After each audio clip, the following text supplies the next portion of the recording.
سید وارث شاہ رحمۃ اللہ علیہ کے 221ویں سالانہ عرس کی 3 روزہ تقریبات کا آغاز آج جنڈیالہ شیر خان میں قرآن خوانی کے بعد بگل بجا کر کیا گیا۔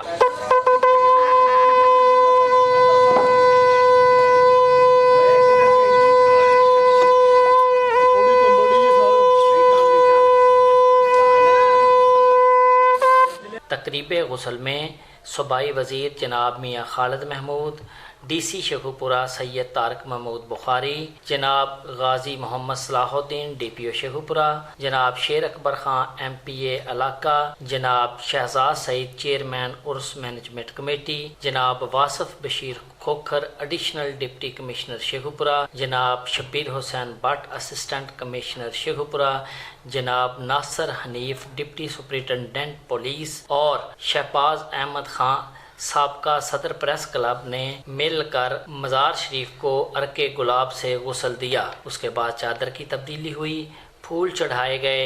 سید وارث شاہ رحمۃ اللہ علیہ کی لکھی ہوئی دعا خادم حسین وارثی نے پڑھ کر سنائی۔ معزز مہمانوں نے زائرین میں شیرینی تقسیم کی۔ آخر میں میڈیا ٹاک ہوئی۔ آج سید وارث شاہ رحمۃ اللہ علیہ کے سالانہ عرس کی تقریبات کا آغاز ہوا ہے۔ سید وارث شاہ صاحب پنجابی زبان کے ایک شعرا افاق شاعر اور ایک علمی اور روحانی شخصیت ہیں۔